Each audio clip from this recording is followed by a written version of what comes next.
Everybody wants to rule the world sometimes. Everybody wants to rule the world sometimes. Out of gas, out of road, out of the car, I don't know how I'm gonna go in. I had a drink just the other day. Opinions were like kittens, I was giving them away. And I had a drink just the other day. I had a lot to say. And I said, you will come down too soon. You will come down soon too. You will come down too soon. Soon enough, you will come down to the show, everybody. How are we doing? Sound checkity check check check. I think we got slow internet net, which is annoying because I pay for the good internet, and yet being in Seattle, I have the stinky, rotten corpse of an internet that's always slow. Everyone works from home in my neighborhood, and Sinyao is sick as death. I am so sorry to hear that. I hope you get better soon. And Kenguin is here. Hello, Kenguin. And happy Friday, y'all. Yeah, happy Friday, Prodigal Aquarist. What's up, Kent? Good to see you as well. Also, good to see Fish Dad. I saw he couldn't stay. A little too late for him at this hour, apparently. Let's see here. Stream at that hour. I wish I could say I'll be awake and ready for. Or were you thinking it was in the evening and it's actually now? Because or is that, are you somewhere in like New Zealand or Australia? Anyways, Vancouver up north of the border is restarting their fish club, so that's exciting. Oh, nice. I didn't know that they closed it down. Did it just like not enough attendance or what? I feel like I used to see is it Patrick? Is that his name? From the Fish Club would come down to our meetings every so often, but it's kind of been a while. Also, hello, Aqua. What is that? Aqua Dude. What's going on? Greetings from Germany. Well, Guten Nacht. I suppose. Guten Nacht. Justin, what's going on? Welcome. Leadership closed for a few years. Oh, interesting. All right. What up, Beto? What's going on? Motab B. Motab. What's up, everyone in chat? Also, Randall Ben, good to see you as well, buddy. Joe, hello. How you do? You? And then Greg, the guppy guy. Oh, we always got to have a guppy guy in the room. Always a guppy guy.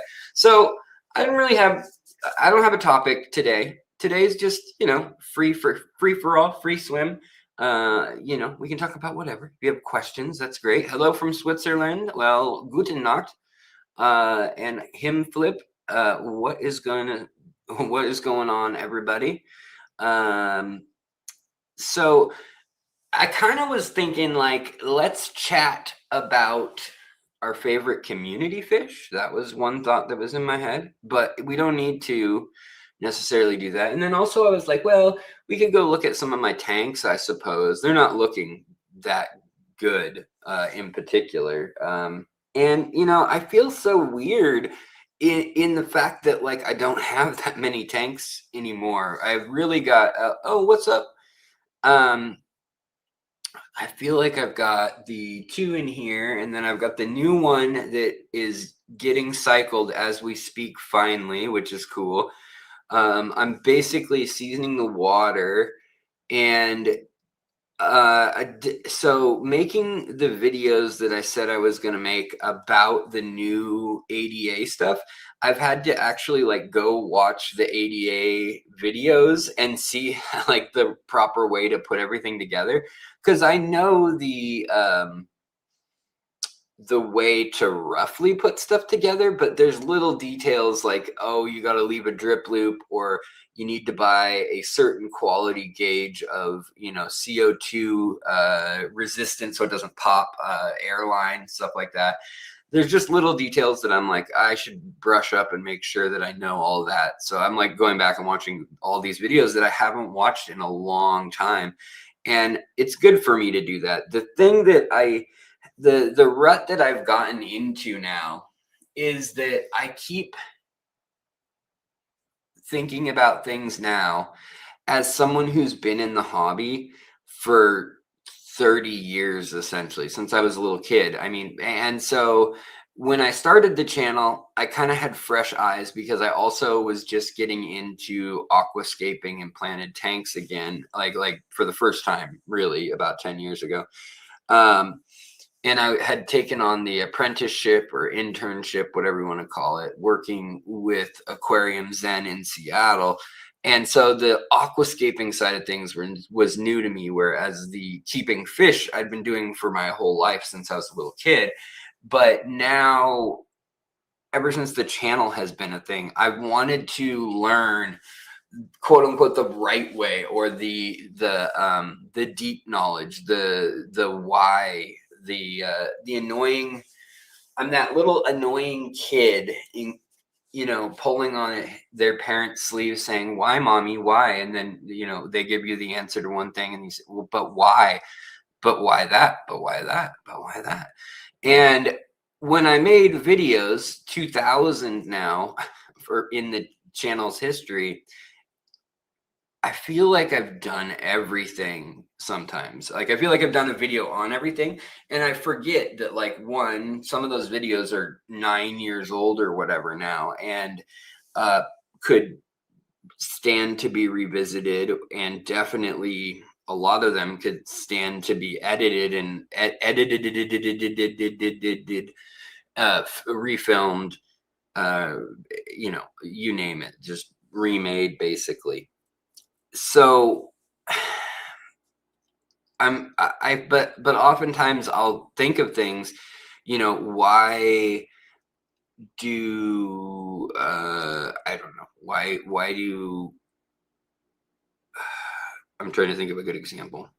Why is my aquarium get that rainbow color shimmer at the surface? Like, and the answer is protein film. And so I've talked about that. I've talked about the smell. I've talked about how the difference between protein layers, amino acids, fats, things like that deposited, and the difference between that versus Aufux versus biofilm. And a lot of times, though, now I overthink it. And then really, I could probably make a whole new video. Even if there is a video that I'm like happy with or content with, I could probably do a better job if I just redid it.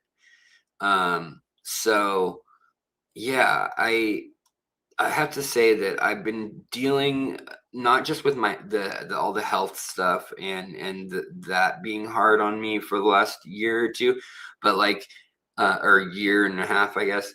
But also, I feel like I'm having to reinvent the channel. The channel, I'm not trying to say like woe is me or anything, because this is on me, but like the channel right now, viewership wise, is at a fourth of what it was 2 years ago at its kind of peak before I got sick. And then also just like the amount of people in the hobby everywhere. I mean, whether it's Aquarium Co-op or Fish for Thought or, whatever, like any big channel, the viewers have just been cut in half. Like half the hobby has stopped keeping fish, basically. And that's to be expected with the shutdowns and COVID and how many people got into it. That by some accounts, 400% increase in people, buying fish. So that's a lot of it's a lot of new people, and most people will give up on their aquarium about 6 months in, when it kind of hits a point of needing some deep cleaning, or they've realized what they've neglected and a few fish die or whatnot, and they decide, I don't want to keep redoing this. Maybe they'll buy one round of new fish or whatever, but then they're like, yeah, it's just not for me. And so the people who make it through that point, though, I think a lot of y'all are in that category, or you're in the category where you may be new to keeping, but most of the people who watch this channel seem to be the kind of folks who research everything to death before they do it, which I highly appreciate and I think is a very good way to do things. So I'm just kind of rambling on basically, but what I'm saying is that I'm a little bit hesitant to make new content when I feel like I've already covered the topic or covered the ground, and that I did so in a way that was already effective enough. When the truth is that it could be done, and I know little things about the camera, microphone, indexing, keywords, and when to release videos, all sorts of things, thumbnails that would definitely benefit from being re-released, or remade rather. And yet there's a big part of me that just doesn't want to visit my past again, doesn't want to rehash these things that I've already taught when I was passionate about it, when I was excited in learning the thing for the first time. And so part of me is like, how do we keep this channel exciting in the sense that you guys are learning with me? And when I get to do deep dives and things, that definitely comes out a lot. But it also gets people lost. Your average viewer, that takes a special kind of person. And I know some of y'all who hang out in the live streams are the fishy, nerdy, wonderful people that are prone to wanting to hear 30 minutes on one very specific, fish or something. But at the same time, just to keep the lights on, what I was doing when the channel was at its best, both in the amount of content I was able to churn out and in the production quality, I thought was like a good level improved from the past.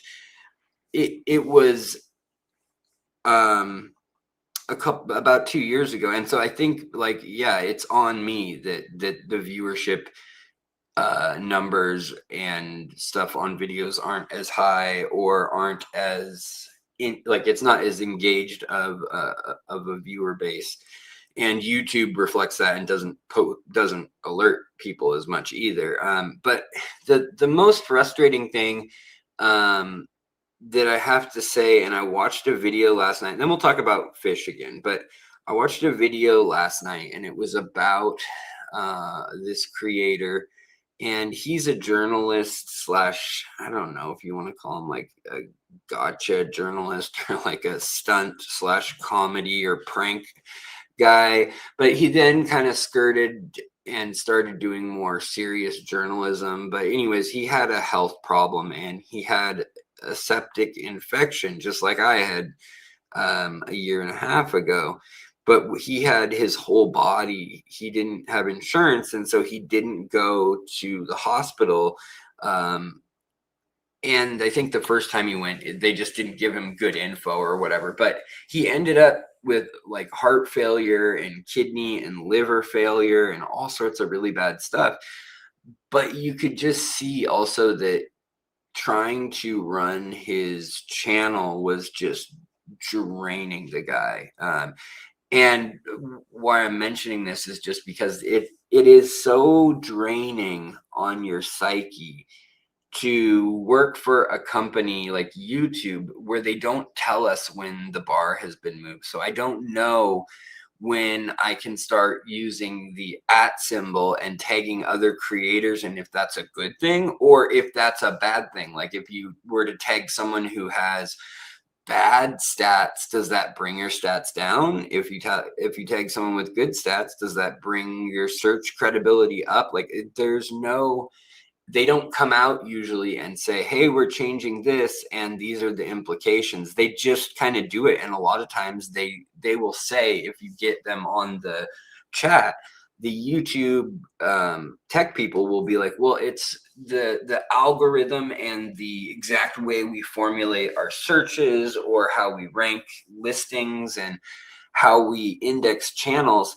we don't necessarily know because it's always changing, and we give it a directive like, find the best. I think right now their main directive is show the most ads while retaining the most people watching and actively commenting, sharing, and engaging.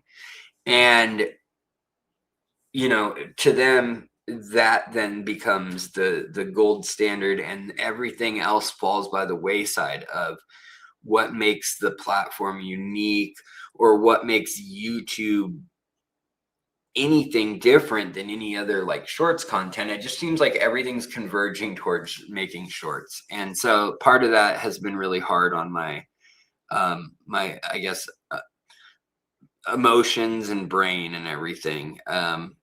So I just wanted to mention that that's been a tricky part of all this, and it's made me definitely not love being a YouTuber always. Like, I'm sad that they won't just tell me simple things that are changing when I have to learn through. All of a sudden a video, no one watches it, or it gets 200 views or something crazy.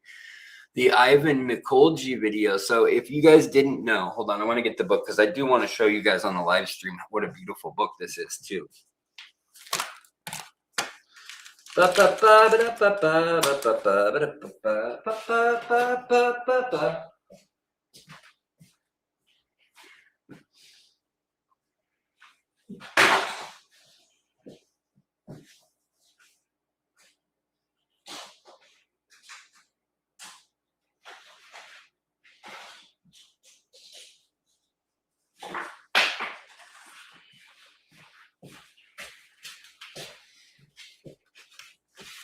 Okay.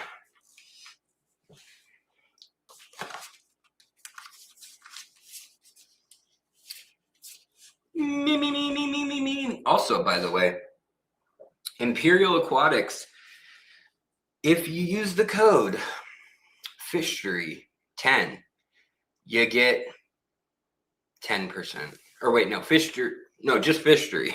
That's the code. You get 5% off. I'm just sent an email. Let me make sure they haven't responded again. I just sent an email saying, can we get a 10% if I give you back my share? We'll see what they say. Probably not, because it'll probably be whatever Aquarium Co-op gets is what they want to keep as the standard. But I'm trying for you guys. I am trying. So what I was going to say, though, is I reviewed Ivan's new book. And it may seem like, Alex, you're always plugging something, or you're always telling us about something and a code to get a discount, and you're just making all this money. I'm not making money off of, like, I'm not, that's not why I have the code. I have the code so you guys can get a discount, and hopefully, one, that helps out people who are like-minded, but two, hopefully, it cushions for students, for teachers, whatever, libraries, even the price of a book to self-publish. Like, it's still like $30 a book sometimes for something like this that's full color, hardcover, and everything. So the fact that it comes out to $100 retail is not surprising in the least bit to me. But anyways, so you guys have probably seen the book, and I have you can watch my video where we flip through, or where we talk to Ivan about this. So Ivan Mikolji's first big book is on fish of the Orinoco, or the Northern Amazon, essentially. Well, his new book is on the flora of the Orinoco. And if you use the code SECRET with a capital S, here, I'll put it in chat, just for funsies. So you can go to HTTPS. Where is that key on this? Okay, there. /Mikolji.com code capital S Egret 20. All right, so it should be in chat in 1 sec. So, and he's going to be on the channel too soon. So Ivan's going to show us some behind the scenes stuff of his new book. But the book right now, and it's a huge book. I mean, look at this thing; it's massive, and there's so many, like almost every page. Both sides are color images. You know, both sides are full of either info. Oh, that new book smell.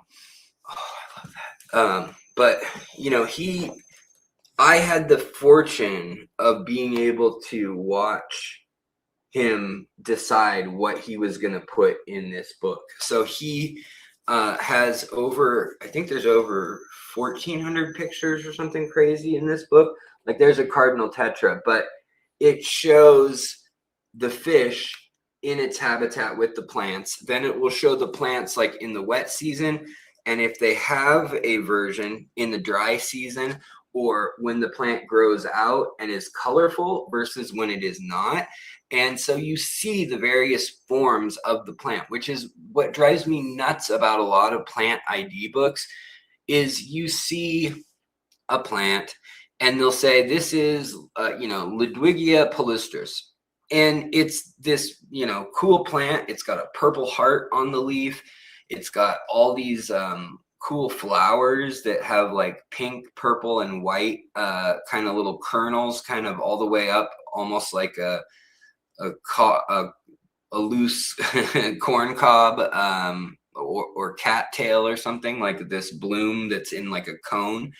And then these leaves that are shaped a certain way and a certain green. Well, then you put it underwater and it might be like literally blood red and, have kind of a transitioning to that golden yellow green color.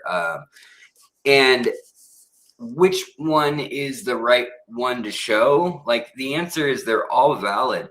How will it look in your aquarium though? A lot of guides are terrible at that. And this book is like all the context you could want about the plants.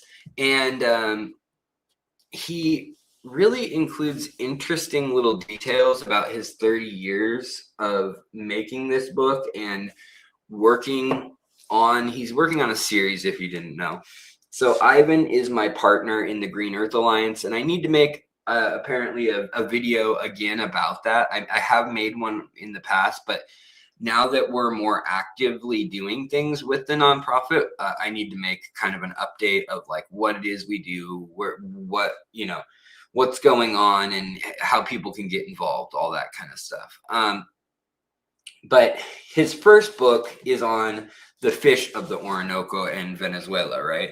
Well, his next book was going to be on plants. And he realized that orchids and vines and flowering plants and fruiting plants and berries, that's like its own 500 to 600 page book in the rainforest, just of the northern Orinoco rainforest. And this is just the aquatic plants and marsh or wetland plants. So this is plants where their roots grow in the water. That's basically all he these plants have to be plants that are at least part of the year underwater. It may be that they only grow in really wet soil and sometimes it's dry for 6 months, but at least for some of the year, it's got to be wet and they have to be able to survive the water, growing immersed.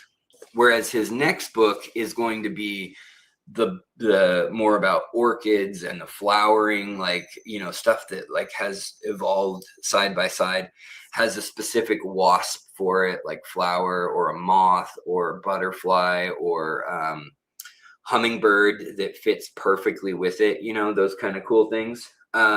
And he's going to have that one kind of geared towards maybe orchids.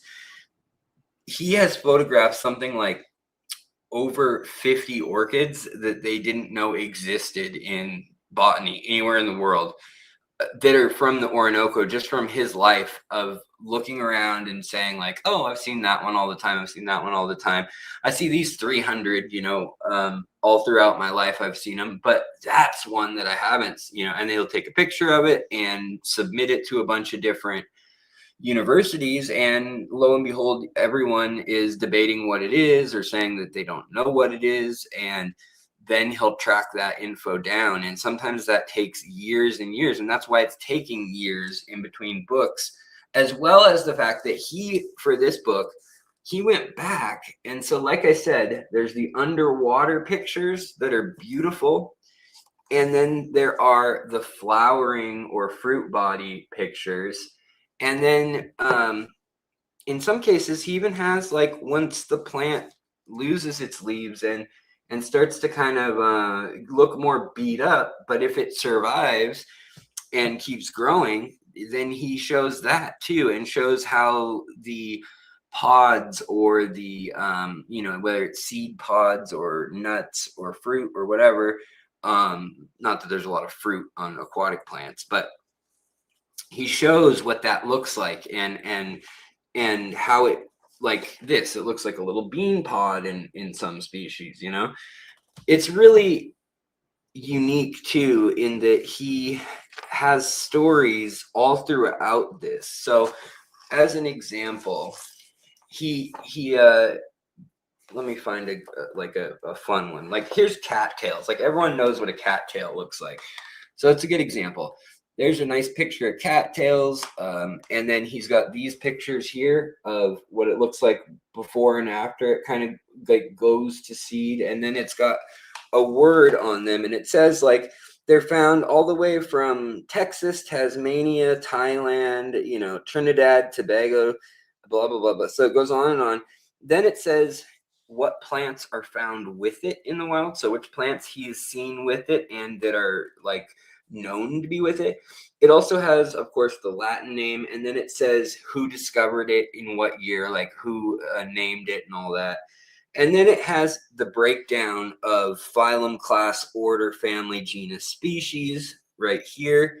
So if you're interested in that, if you're looking at like, well, I just want to see what sunflower plants like Asteraceae or whatever are related to these, or what evening primrose plants are aquatic. Well, you can look by that too and index by that. Then he has where he took the picture, and he has all the details of Venezuela, Carib mountain range on a Sony 7R3 Sony FE 50 millimeter f-stop 2.8 with a macro lens f 4.5, 1/800th of a second, ISO 100, and then it has the latitude and longitude, so you can actually type in and see exactly where he was from the photo on there. Also, he did not use Photoshop on any of this, so it's all completely backlit or color contrast and all the stuff like that you might take for granted. It's all what's wild about it is it's all set with nature. So he waited until it was gray sky if he wanted a white background on a photo, or a green background. Then he'd arrange like leaves, and there's video of him doing this, but like he would take maybe an aquarium and set that behind the plant, or get a whole big palm frond and put that behind the plant, and he would use like maybe he'd take a machete and cut a couple branches off the trees that are above them, so that just a ray of light is coming in. But everything other than the nighttime plants and deep underwater in the shade, it's all naturally lit. And so he has literally, like, we were looking in some cases at 1,000 different versions of photos from the day that he's talking about in question. So like, he's got all these pictures of these beautiful fish shots in the dark and shaded water. But it's all naturally lit, and it shows the cattail roots and what fish are down with the plants, what birds are around. And, it'll say, does not need much light to grow, colonizes dark and even deep waters of the Morachalas River in shallow places where the water flows fast. It's relaxing visual effect added to the equation. Blah, blah, blah. Hold on. There are ever-changing underwater reflections and currents dancing on this plant. There are new shapes and forms, not quite tangible, but you can see them dancing alongside the fish, the insects, and the forest as you feel it moving, breathing, living around these plants. The leaves are just broad enough to catch the light in fascinating ways, to wriggle, to fly, and to fold and bend, causing illusions before your eyes, multiplying the natural beauty in what I call green tunnels and tubes as they fold over and under on themselves and create passageways and habitats for small organisms, for small lizards, insects, and birds. The plant species grow extremely large in this cattail family and in this region. It reaches the surface and sometimes more than 2 or 3 meters will grow above the water. The bloom flowers and reminds me of, and it just goes on and on. So there's also kind of his poetic take on it, as well as the just bada boom, here's the genus, order, species, here's the brass tacks, here's the key or code for identification. And there are, I think, about 30 plants. Like some of the ones he took pictures of are only from these specific places in the middle of the Amazon, or Orinoco rather. This plant grows, and it looks like it's growing out of stone, and that's because it's because it is a lithotroph. So there are a number of plants that can live off of limestone or specific kinds of stone. And you might think like, oh, it looks like a succulent, or same with these, but completely different group of plants. But it looks like chicks and hens or succulents or whatever. But this is found growing right in the sandbar in the middle of the river, and it'll be underwater for 3 months, and then it'll be in 100-degree Fahrenheit baking sun and humidity, and then all of a sudden it'll be underwater again. It's wild to see the places that things put their roots down.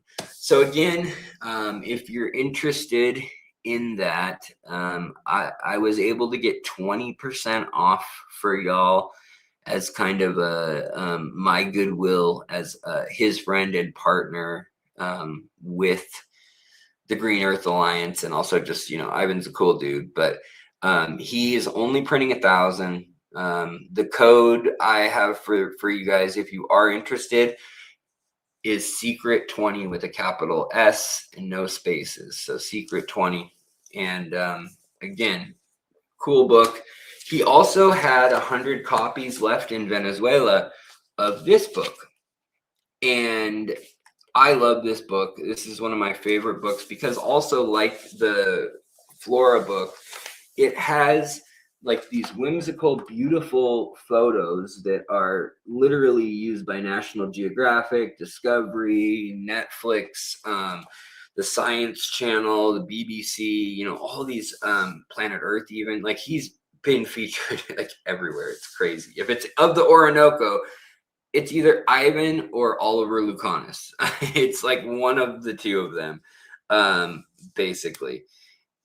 And you know, it has interesting things for an aquarist point of view, but also if you're a photographer, it's interesting. Also, if you just like art and coffee table books, the way he doesn't use Photoshop and the way he actually makes sure that the image is crisp of whatever it is, he used a Cool Shots, a Coolpix, I think is what it's called, Sony, little underwater camera that's $300 for years and years. That was one of the things he shot with, and he just took a sheer volume of photos and to get the perfect shot. But other guys are trying to get the same quality, and they're using $40,000-$50,000 of gear and dry suits or wetsuits and like little propelling like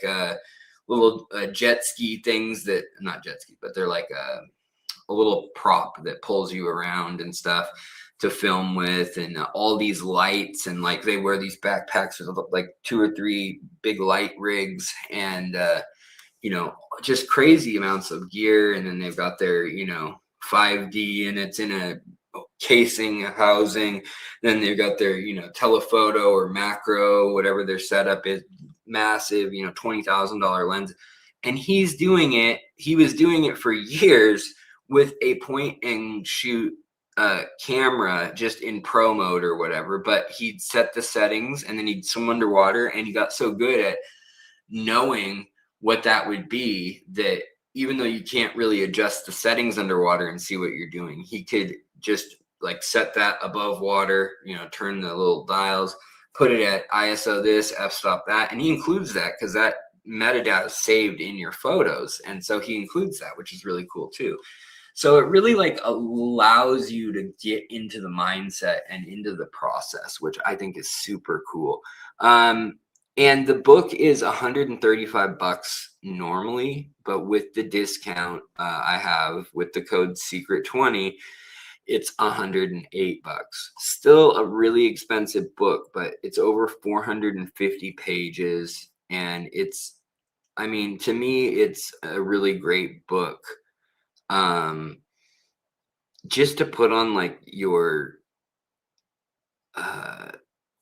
like coffee table, I guess, or on your kitchen counter or something, like where someone would come by. Also, if there's a waiting room or something, if you work somewhere like that, it would be great for like a dentist's office or something like that. But it's relaxing. And I the other day, not intentionally, but I was listening to music on my phone, and I picked up his book just to flip through it to look up something.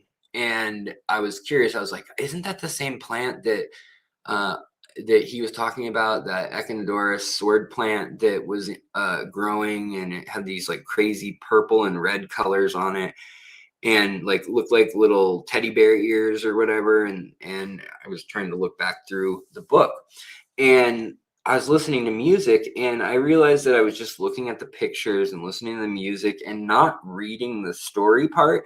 But each book his books, I've been now reading like a novel, where I go through and I read the blurb, the 2 or 3 or 4 paragraphs about the species, about the day he took the pictures, about the context. And then I've been going back through and just flipping through for inspiration for aquascapes, or to know, okay, that this goes with that. Is this my phone? Who is blowing me up? Sorry guys, I should mute it.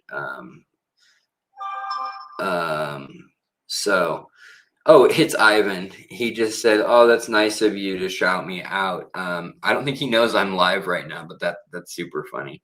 But Ivan is such a good guy, a good-hearted guy. But what I was gonna say is the video that I made of the book review, which I get, it's a book review, that's nerdy. We're all, pretty nerdy and whatever. It's the worst video. I said that not that long ago about another video, but this is one of the worst videos I've done in like 2 years. Man, you guys probably can't see that, but it's 500 views, and every single one was clicked on because they saw it and they were on my homepage. it says that it didn't refer it to anyone, and I don't know why. Is it because it has the word Venezuela, or because maybe it's because I geolocated it in Venezuela. I'm gonna try changing that and see if anything happens. But sometimes, yeah. Oh, it took the location off. That is wild. So I set it as the Orinoco River Delta. Interesting. I wonder if it'll get more views after I change that. Yeah, impression click-through rate 0%, which like that's impossible with 500 views. Like, how would it have gotten seen? So that means that everyone had the URL. No, they didn't. So very odd though. How that happened. And when I've been doing stuff about Venezuela the last year, when we talked about it for the economic episode, whenever I talk about it, probably this live stream too now, it seems like it's editing it or like not putting it in the search queue. So I think for a long time they were getting accused of making people more and more quote unquote extreme, or like leaning to the right or left based on what you look at on social media. And so they were finding out that social media was creating these things that they called silos or echo chambers, where if you watch a skateboarding video and the guy crashes rather than landing the trick, and you watch the whole thing because you were waiting for something to happen, and that's what happens rather than him landing it, then they'll suggest a video of someone crashing even worse, and then the next video might be of a motorcycle rider crashing, and then the next one might be of a guy who broke his leg, and the story behind it. So longer form content that's also gory. But basically they're finding that no matter what you were into, whether you're on the right or left, that it was taking you farther and farther, more and more extreme, because it was assuming you would get bored.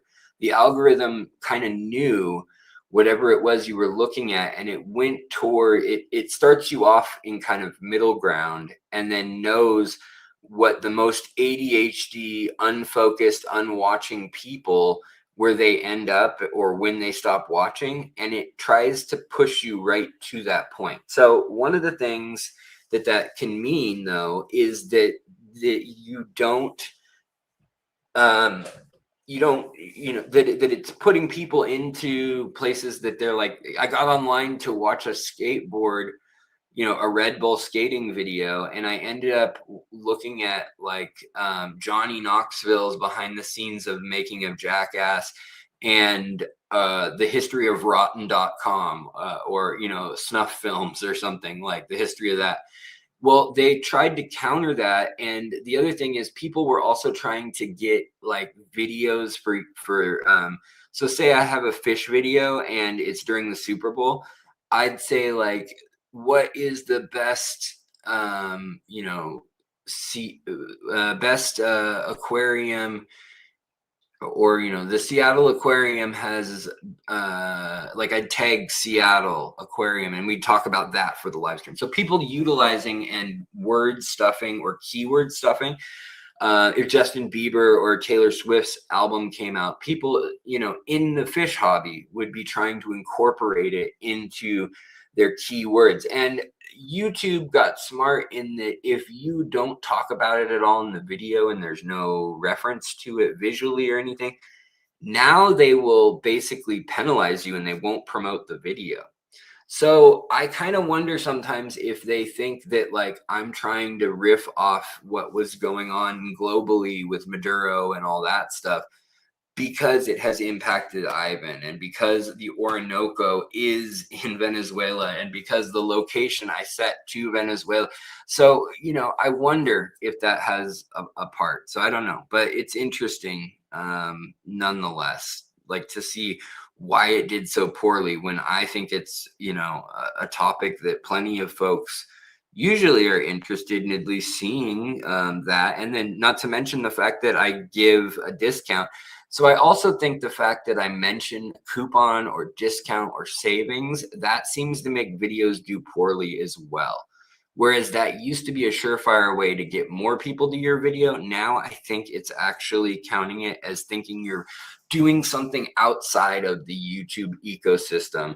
And it wants you obviously to be doing affiliate links and ad campaigns and things through YouTube, especially now they have a whole system where you basically just go to a page and they assign you sponsors and you can decide if you want to make the video or not.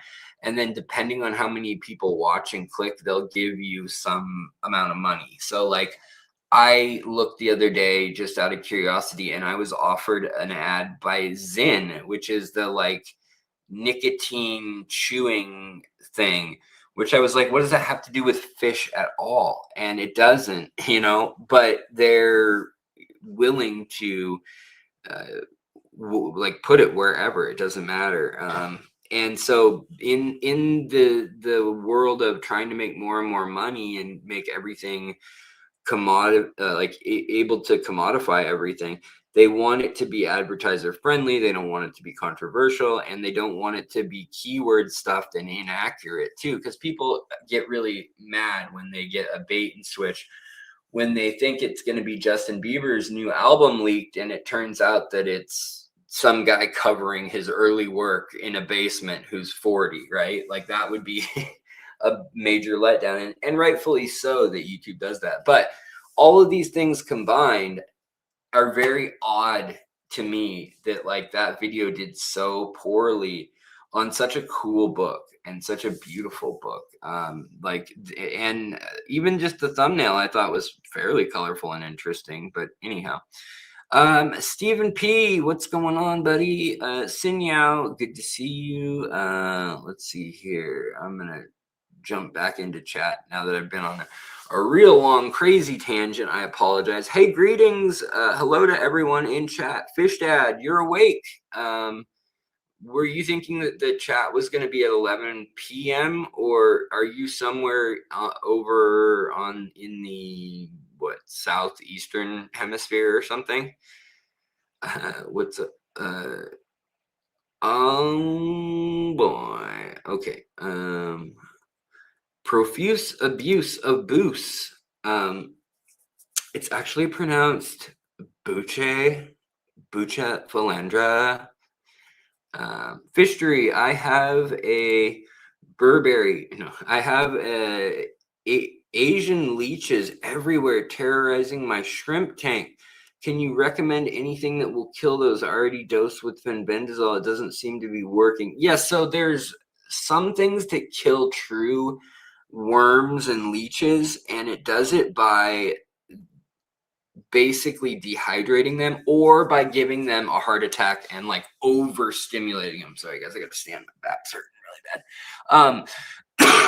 And No Planaria brand betel nut is basically, it's a psychoactive compound that people chew. It's this red nut that people chew with like a leaf, and they put like an alkaline substance in their mouth and they wad it up like chewing tobacco in Southeast Asia. And betel nut, the same plant, the same thing that's similar to say caffeine, I guess that's kind of, it's not caffeine. It gives you a euphoric feeling, a little bit of energy. It stops hunger and it reduces pain. So it's used by like day laborers a lot, like people doing hard physical work and like working in the fields or whatnot. And that same stuff though has a compound in it, and I can't remember the name of it's like Kathy or murpidone, murferone or murferine. Anyways, it doesn't matter, but it basically causes snails, slugs, leeches, roundworms to have like to become dehydrated and over energized to the point where they dehydrate and dry out and die. So no planaria kills planaria, but it also in high enough doses will kill your snails, and in even higher doses it'll kill your fish and everything else. And so it's kind of a fine line between where to dose and like what's a good dose versus like what starts killing stuff in your tank. But it works pretty well usually on a lot of leeches. The other thing is true dewormers and like nematode killing things. So a lot of times when like fenbendazole, flubendazole, praziquantel, when those things, when like antiparasitics and stuff aren't working, you can sometimes need to use something like a true dewormer, which is like levamisole would be one, which I believe is sold under the name by Fritz, and I think it's called Expel P. Yeah, Expel P. That's what it is. Expel P. So you might be able to use that as well if the other things doesn't work. But that is a bummer. Leeches can be a real they can suck. They're a real drain. I crack myself up sometimes on all the your aquarium, and they can do damage enough that they start bringing down actual fish in a harmful way. They can really cause also like secondary issues like infections and stuff too. Jennifer Love thought, oh, sorry guys, everyone's saying their phone was probably annoying. They thought it was mine. Okay. Benson Eats says, do you have a video about maintaining adjusting specific water parameters if you're housing species in a bioactive aquarium with a narrow overlap in tolerances? I think do you have a video about maintaining and adjusting specific water parameters? I mean, not really, I guess. If you want to turn up the pH, for instance, like you want water more alkaline, that's easy. Just add crushed coral, your KH and GH will go up. But to bring it down, you can add, dried leaves, botanicals, and that then breaks down into tannic acid and carbonic acid and humic acid. But those things will bring the pH down somewhat and help acidify and sort of eat up the KH or the crushed coral or whatever's in your tank as a buffer, eat up some of that KH and GH, but it still isn't enough to bring the pH down if you have at all any hard water or even moderately like soft to mediumly conductive water. So I would say, an RO unit is really the only thing that is surefire. So it's a pretty complex question, and more over to the point than answering the question. Sorry to do this to you, but I think the answer that I'm going to give you is don't fight your pH or your water parameters unless they're really bad, unless they're just out of this world bad. And in that case, you really need an RODI unit. You just need to start with blank or distilled quality water. You could go buy it by the gallon, and that's very, that can be very expensive. But if it's worth it that much to you to have, your 5 gallon, and you got to go buy 5 gallons of distilled water, and then you re-add minerals to it, a touch of minerals and nutrients for your plants and stuff, then if it's worth that, even though if you have an aqua soil, it will help buffer your RO water. So if you had RO water, but you have fluval stratum or ADA, Amazonas or Amazonia, Amazonia, yeah, Amazonia, that will over time dissolve, break up, and become part of KHGH and TDS in the water. Let's see here. And yes, Stephen P. Also, Nick was saying, or Nicholas was saying, I think people are feeling over advertised too lately. Yeah, sorry. That's my bad. I have advertised that the Nature Aquarium book that I liked. I've advertised this, and the fact that I've got the Imperial Aquatics now. We've got that discount, which is out there, plus the Moonlight Aquatics, plus Aquatic Arts. So now we have several places, plus Ivan. Anything going forward, he said, yeah, I'll give you your community 20% off. And that's really easy to do also too. If I say, like, I don't need a cut, then it's a lot easier for creators to say, oh, we can give 20% off. Because to me, 10% off sounds like that's okay, but it's like sales tax in Washington. Not even, like, our sales tax is closer to 11 or 12% in Washington. And so to me, I need like a 15 or 20% off sale to feel like it's worthwhile to even use. When they say 5% off, it's a nice gesture, I guess, but it's like so small to me that it almost is like, don't worry about it. If it's that important, just keep your stinky 5%. But at the same time, that does add up, and on the flip side too, it shows who came from where. So if you heard about something because of the channel, it's great when that reflects well upon me or Aquarium Co-op or whoever you heard it from. It's nice to be able to track that, and a lot of times that's really what the incentive is for. It's not that it's a big deal to give you 5% to them. That's like not giving you anything hardly, but it's just that's set up so they can see that the reference came from me or whatnot, so they can decide in the future, do we want to work with Alex? Like, does he have an audience that will know when they see something that's a good deal and want to buy it? Like, should we work with him more in the future and let him pick out the kinds of fish to bring in, or like order a few selections or something, or bring something in for his group that specifically they've all been asking for? Like, Aquatic Arts has gotten to that point with our channel where they are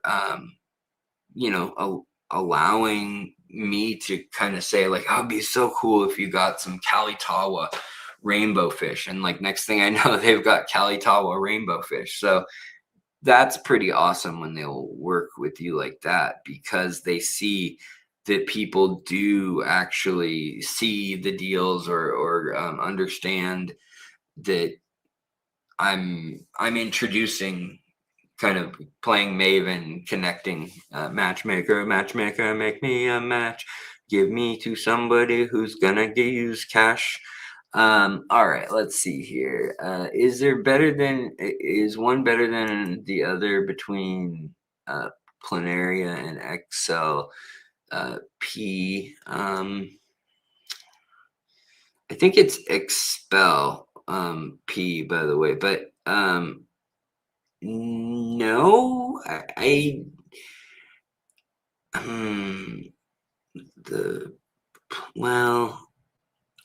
don't know. So for Planaria, no Planaria works really well. I'll tell you that.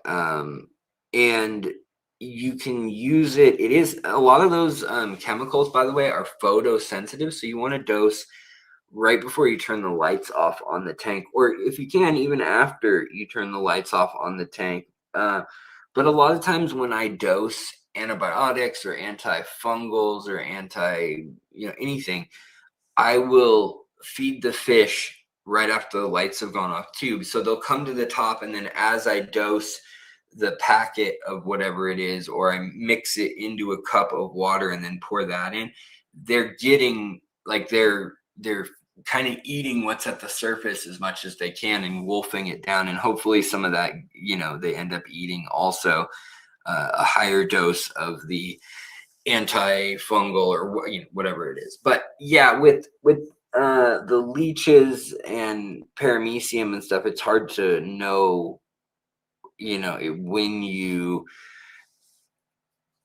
when you've given them enough that they're going to die, like that they're on the right track towards death, versus when you put too much out and you're going to harm, your other organisms, or even like your fish and maybe plants, for instance. All right, let's see here. Pepper step, pep in your step, Dr. Pepper step. Fishery. Any advice on saving tissue cultures? I got a shipment of 90% was melted to the node above the roots. It's Salzmani purple and Boost Godzilla. Oh, those are good ones. Let me show you what I think is savable. I've got a couple tissue cultures that I can grab and show you kind of like, what I would save.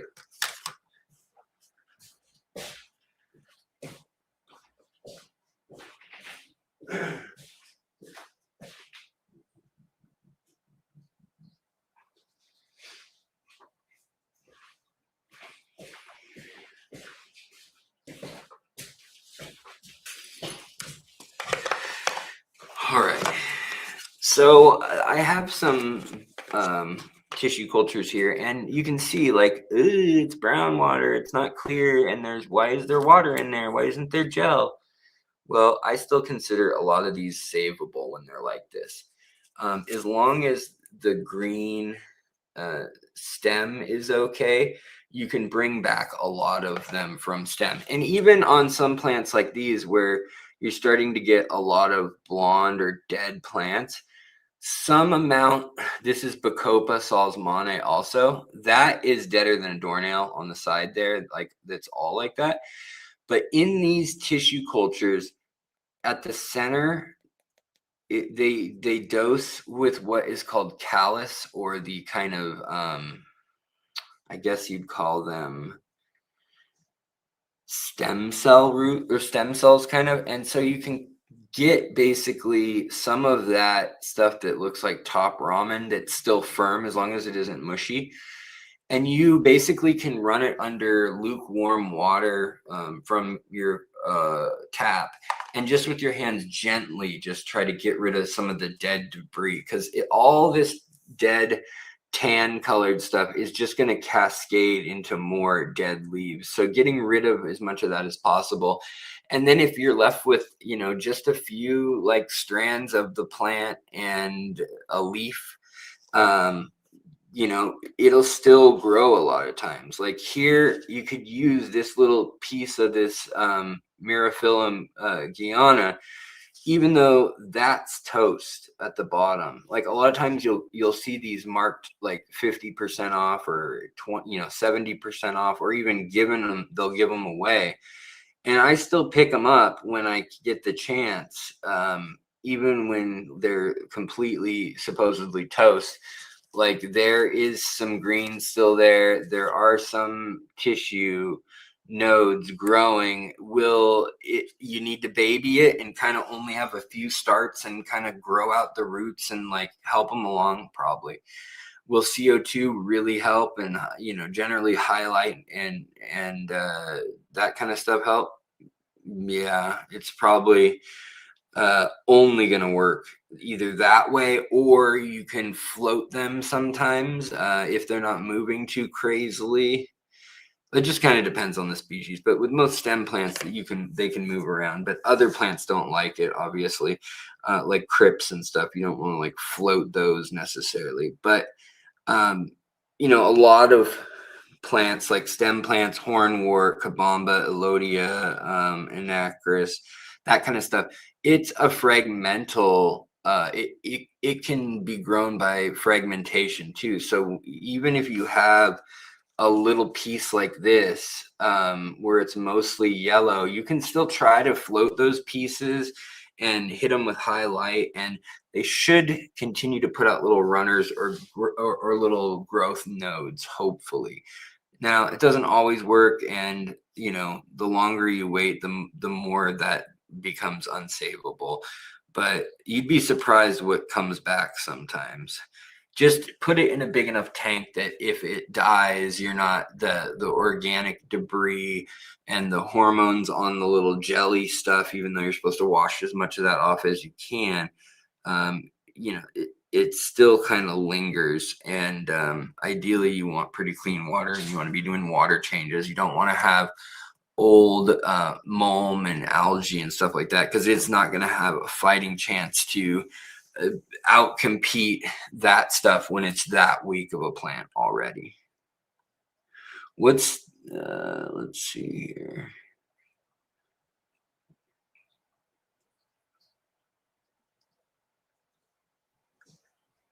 What? Oh, I'm a masterful shill. That's right. Spell that backwards. I'm a lis, or an S hill. Just do a Higer live stream reviews for cost of free item. I need to up my shill game. Yeah. Yeah, dude, they hit me up all the time. Yeah, so in my tank, that 5%, I said, don't give me, because they're trying to give me 10% at Imperial Tropicals. I'm not going to lie, 10% of profit off of each order, not of shipping, not of tax, so it is a lot less than you'd think. But I'm like, give all of that, for all I care, to the viewer. I want you to know that my viewers, when I believe in a product, when I believe in a company, you use the codes that are in the description of all my videos, that they'll take care of my customer, or I mean, sorry, they'll take care of my viewers. And when I need something for the channel, or like a tank idea, or I just want to like show off, maybe they got a new pleco that everybody's raving about, I would just hope that they could return the favor there. Like, that's the kind of relationship like Aquatic Arts and I had for a long time. So yes, there's a percentage that everybody wants too, but yeah, I was like, what is 5%? That's like, it's not, I don't know. I'd rather make it worth your while and just have them know that y'all came from me, and not me making the money. Because at the end of the day, it's not enough money to change my life or the channel. It's a few bucks on each big sale. It's like the most I've ever made, I think, was off a $2,000 sale at Dan's Fish, and it was like 26 bucks or something. Or no, it was more than that. It was 36 bucks, I think. But that was like wild. I got this alert, and I'm like, how much? That's like what I usually get in like a week or two, from a bunch of orders. But somebody just ordered a ton. All right, let's see here. Yeah, 5% is like a participation trophy. Sketty Nonia, what's going on? Good to see you. Asha, what's going on? Good to see you. Glad you could make it. Joey Lowell, Joey Lowell, George Lindeworth. What's going on? What's going on? Andrea Dingbat. Happy belated birthday. Well, thank you very kindly. It's fairly belated at this point. Belated, deflated, and overrated, says the man who just stated the facts. Just the facts, man. Question: Fishstreet, do you have allergic reactions to meds we give them? And if so, how do we tell? Oh, do fish have? So, are you the same person who asked this question and I answered it on in the comments? I think probably, but the overall issue with this is, do you know what your fish's baseline is? Like, if they were slightly swollen and had they needed to say clear their throat, or they had itchiness in their throat. Would you know the difference of that in your fish versus your fish completely healthy? Uh, I think a lot of allergies, unless they're like anaphylactic level, they're not noticeable. Also, the other thing is that, fish have different immune systems than humans. And, our allergies are a very autoimmune system type thing.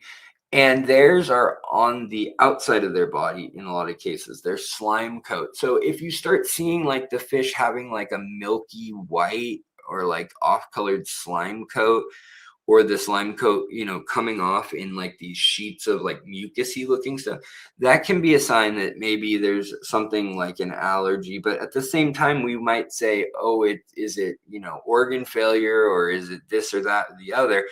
And you don't really ever know for sure. Like, it's hard to say, oh, that's an allergy, unless you notice specifically when I feed them this, their poop usually comes out all runny, and it goes right through them. Like 5 minutes after they eat, they're going to the bathroom, and they're just wasting away or whatever. Like, then maybe not feeding them that food and seeing if it stops is worthwhile. But really, yeah, I bet nobody asked that question, was the next thing Joey said. Yeah, so it's kind of, it's hard for most people to tell probably, but if your fish is unwell in any way, it's best to take those steps that I would recommend for any situation. So even if it's a salt dip or something else, like, you're probably taking care of it by just doing the things we do to nurse any general sick fish back to health. Asha, best community fish are marginatus pencilfish. Yeah, I was gonna talk about that, but apparently we got all sidetracked, and I'll just have to change the name of this video to, I don't know, Alex talks at you and doesn't do anything interesting. I don't know. Andrew Dingbat, word of caution. I've been feeding the snails with greens from my garden and no problem. However, I gave them a piece of store-bought lettuce, thoroughly rinsed. Next day, all my fish were dead. Oh wow, sorry, Andrew, that is rough. I wonder, was there soap or anything that you use? Did you use any sort of, like, even if it was like non-harmful, or whatever, some sort of non-toxic, I should say. If it's some sort of like non-toxic vegetable wash or something, because sometimes it's not toxic or a problem or deadly to humans on their skin, and or even if they eat a little, but like to fish, when it's in the water going in and out of their gills and, like, lungs and their blood vessel, stomach, everywhere, like when it can inundate them so much because they're in the water like that, it could be, it could be something like that, or even a pesticide that was overlooked, unfortunately. It's hard to say though, but yeah, be careful when you use anything like that, because it could also be that maybe it was lettuce or something that was on a truck, and one, it could have gotten sprayed with Roundup, or some pesticide or herbicide or fertilizer for that matter, or it could just be that you know the diesel in the air and acid rain of like being in a city or whatever, coming to market on the back of a truck in the open, was enough that something got something nasty on it, or cleaning it itself with some agent, like a 7 days, was it 7 Day Earth or something? I'm trying to think of the brand. There's a brand where they use like stuff that's supposed to be all green, sustainable, and not so harmful on sensitive skin or people with allergies and stuff like that. But it kind of goes all out the window with the fish, because they're just so different than us as well. Do, do, do, do, do.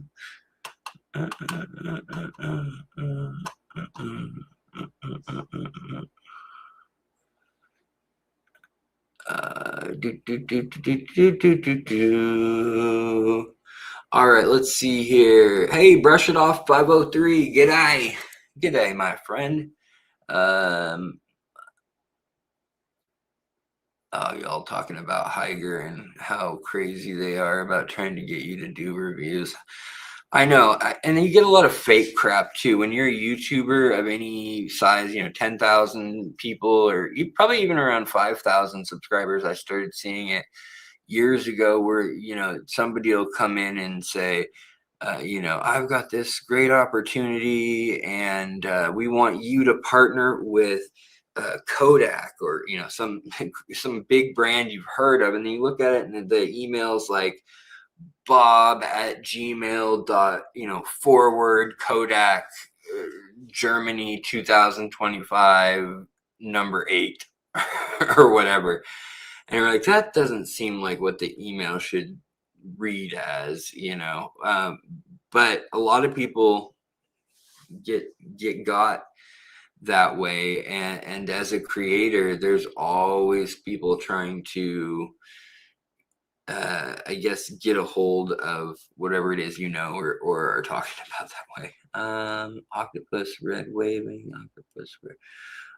octopus, what's going on? Hello to all. Johnny Best, what's up, buddy? Oh, we got our first super chat of the day. Thank you, buddy. I appreciate it. And Joey, you are so welcome. Thank you for asking your question. I think, if you don't worry, some people will be like, oh, why'd someone ask that? Or like, who doesn't know this or that? Well, to everybody knows something different. And maybe you thought you knew, and maybe I'm going to have some answer. Like, for instance, uh, do phosphates cause algae? Nope. I'm thoroughly convinced after Tom Barr has done science and studies and research, saw his results, and no. But it does feed algae once it's present. It is one of the nutrients of life for plants and things. But that doesn't mean that because it's there, you're for sure going to have algae. Some people have really high levels of phosphates and no algae. The key is to run enough CO2 to counter some of that and to make it more acidic. They used to spin heads of lettuce in bleach water solution before packaging. So it could be something like that too. So that's a great point, Sketty.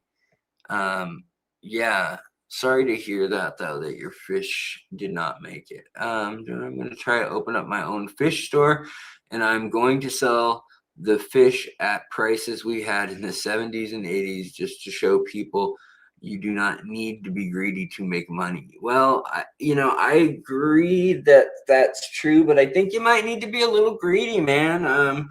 This day and age, you definitely need to sell your fish for at least 3 or 4 times what you get them at, ish, somewhere in there.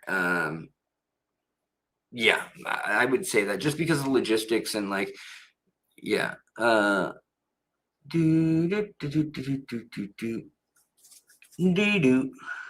dream is for Sarah to send me like 10 different of their catch cups. Yeah, there's some cool stuff that gets sent out to certain people. And a lot of times, you'll ask other YouTubers or whatever, like, who'd you talk to or whatever. And sometimes it's a clear, like, oh, talk to Margie, she'll hook you up or whatever. But a lot of times it's more like, oh, they contact you. You can't contact them. Like people are real secretive about like, oh, those are my reviews.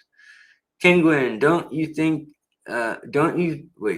think you can make any money at the price of 50 years ago? Yeah, afraid that you might not make enough to even break even, honestly.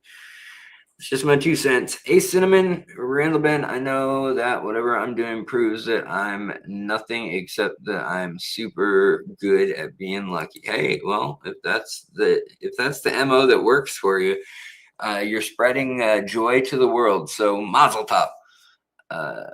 Been fantasizing about opening my own fish store, says Pepper Step. But only want to buy from hobbyists and sponsor them. Oh, or sponsor.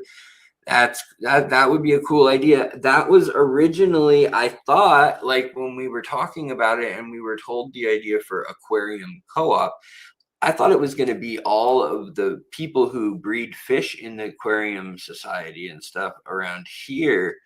Like we'd have some really quirky, odd, interesting offers at the store because of a situation like that.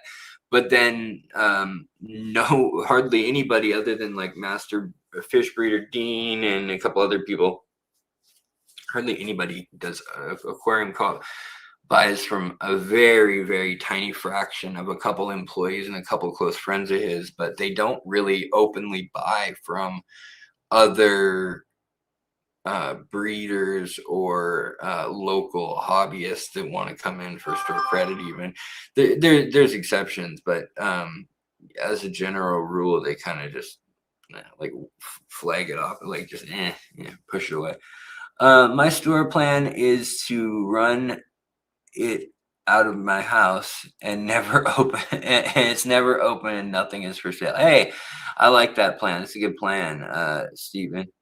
Like that a lot. Wondering, oh, Andrea says, wondering what to stock my cold water tank with and outdoor wildlife pond. Any suggestions? Yeah, bitterlings, a lot of them can withstand a lot of cold. You've got also your white cloud minnows, you've got all the little sunfish and things in theory, like the elastomas from the Gulf region, and some of the Virginias are a little tougher. They can withstand some fairly cold water. Now, surviving anything down by freezing is pretty tough for most fish, other than like cold water adapted fish, like a trout or a cod or something like that. There's not a lot available on the ornamental market, but there's plenty of cool fish out there. Yeah.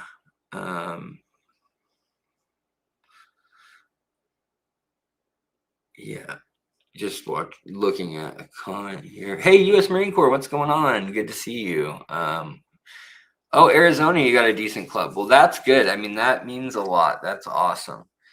Well, you know what, guys? I am starting to fade a little bit. If I can, I'll either be back tomorrow since I didn't stream on Tuesday, or maybe even later this evening, depending on what my wife's up to. My wife. But I'm starting to just like get kind of sweaty and shaky, both from pain and just from kind of hitting a little bit of a midday wall. Probably need to eat a little bit and take care of myself. But I do thank you so much for hanging out with me and bearing with me. As I said, I'm getting a little bit tired and just fading, but I do appreciate it. And I like doing these streams a little earlier on, at least, one day a week, do one earlier on the Tuesday, if not the Friday. But if you have questions, you can always ask them during these live streams, or, we'll probably at some point do again like a come on up if you've got a tank you want to show us, and maybe do something fun like that also, where we could do like a home show for the channel. That's something I've been wanting to do again. It's been a while since we did that, and let's just say the pool or the base of people I had to go to for was a lot smaller. Now I have a lot more options. It could be interesting who we could ask to see there's various folks setups. Let's see. All right, you guys. Well, I'm going to get out of here, but I wish you all the best. I hope you have a great day. Sorry we didn't really talk too much about community fish. I'll probably change the title to, I don't know, Alex rambles incoherently for an hour and a half about nothing, Lebowski. Anyways, I will talk to you later. I need to get my feet up. I need to get beat up to my feet up. I need to put them up, get some rest. But I will talk to you guys soon, and hopefully there'll also be, some more standalone videos and content very shortly. But thank you so much, my friends. Have a wonderful day, and of course, take care of your plants, take care of your fish, and take care of you, because without you, you can't take care of any of those other things, right? So you gotta do that first.